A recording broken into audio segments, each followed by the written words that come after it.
What if that nagging feeling in the back of your neck was real?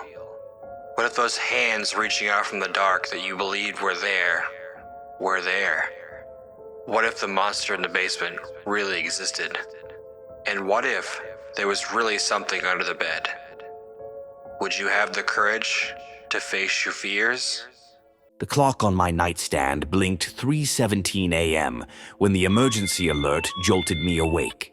The harsh buzz of my phone was followed by the blaring of my TV, which had switched on by itself. Groggy and confused, I fumbled for the remote, but froze as I registered the scene on the screen.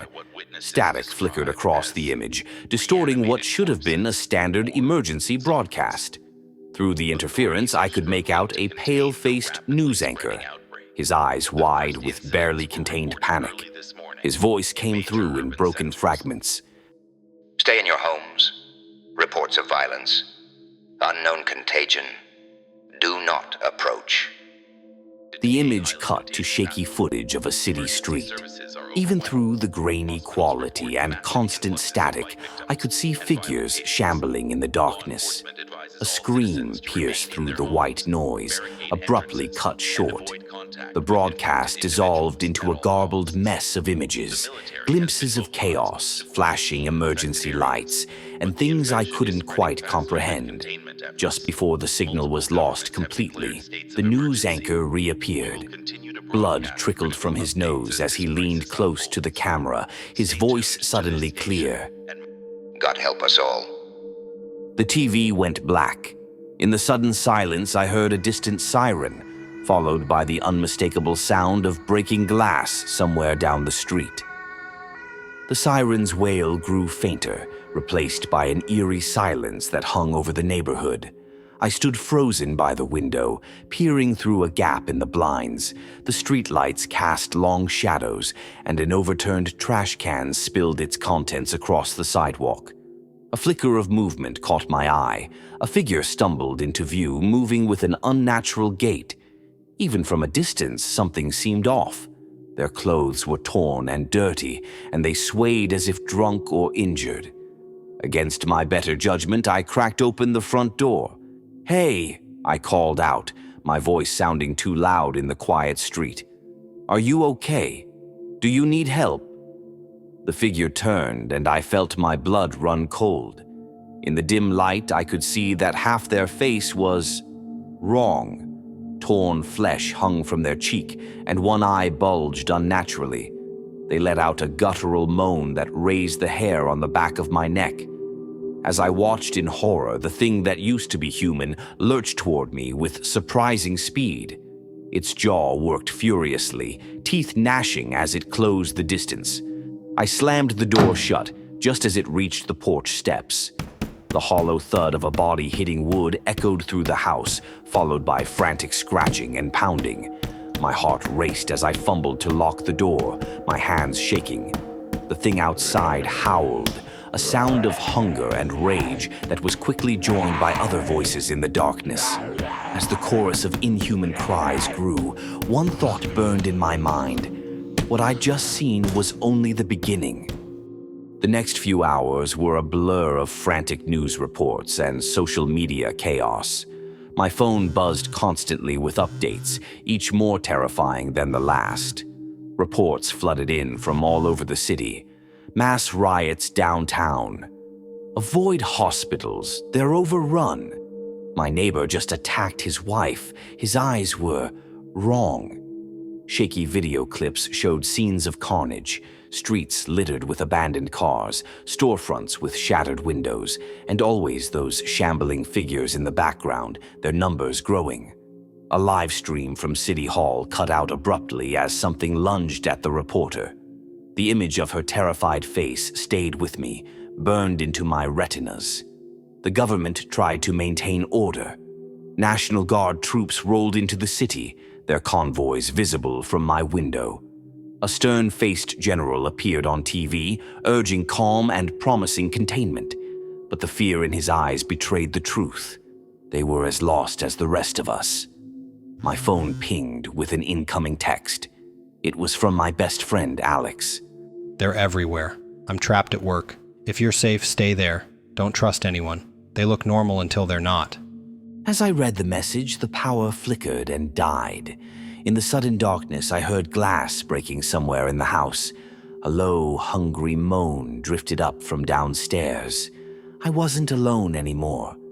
Heart pounding, I barricaded myself in the attic, listening to the shuffling footsteps and inhuman groans below. As dawn broke, I dared to peek out the small window. The street was a war zone, overturned cars, smashed windows, and dark stains on the pavement I didn't want to think about. A flash of movement caught my eye. A group of people, living, uninfected people, were making their way down the street, armed with whatever they could find. I recognized my neighbor, Sarah, clutching a baseball bat. I called out to them, and after some tense moments of verification that I wasn't infected, they helped me escape my house. Together, we made our way to the local high school. Others had the same idea. A growing group of survivors was fortifying the building. The next few days were a blur of activity.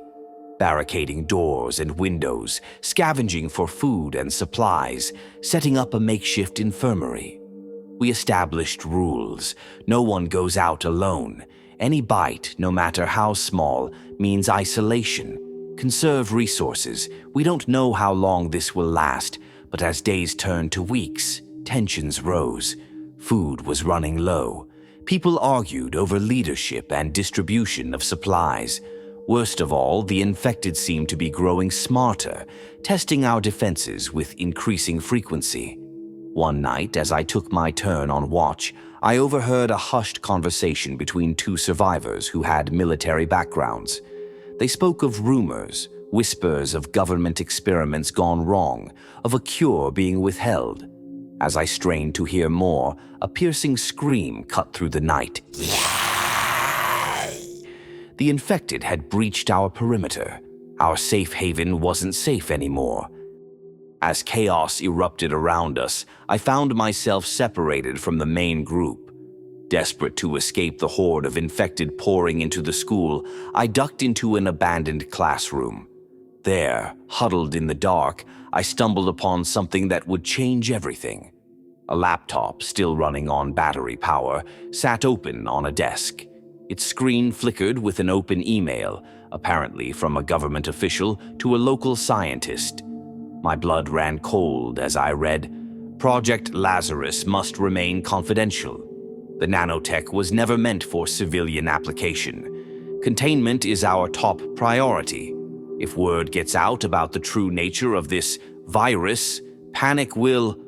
The pieces started falling into place. This wasn't a natural outbreak. It was engineered, a twisted experiment in human reanimation gone horribly wrong. As I dug deeper into the files on the laptop, the full horror of the situation became clear. The zombies were humans reanimated by experimental nanobots. The infection spread as the nanobots sought new hosts. There was no cure. The changes were irreversible. Worst of all, I found a map detailing the spread of the infection. It wasn't just our city. The entire country, maybe even the world, was falling. A noise at the door snapped me back to reality. The infected were closing in. I grabbed the laptop, knowing its information could be crucial, and looked for a way out. As I climbed through a broken window, a terrible thought struck me.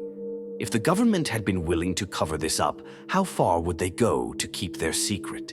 Were we fighting against not only the infected, but also those who had caused this catastrophe? With the weight of this knowledge bearing down on me, I ran into the night, searching for any survivors I could trust with the truth.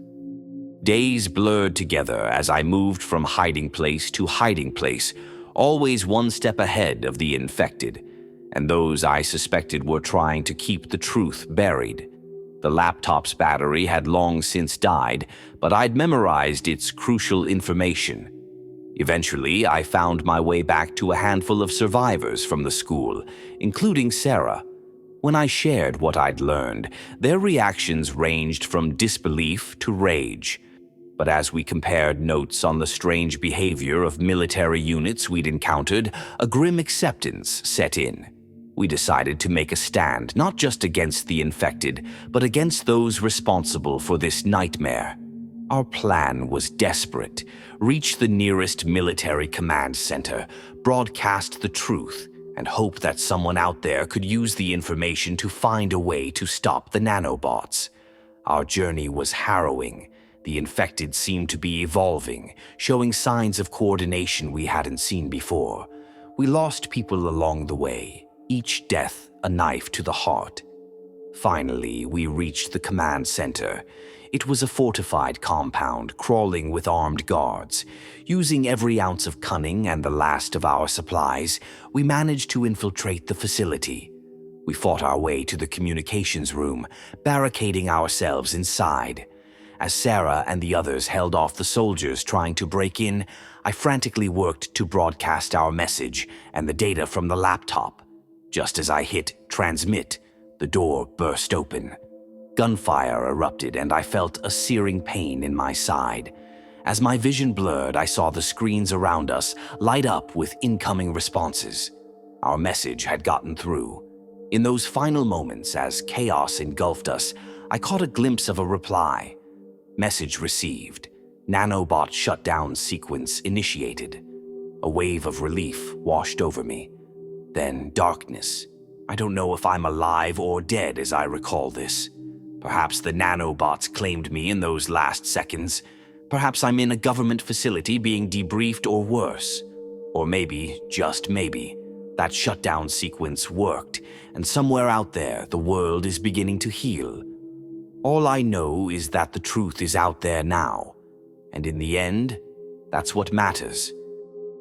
Thanks for listening. I hope you enjoyed the story. Come back next week for more creepypasta and zombie stories. And as always, remember to face your fears.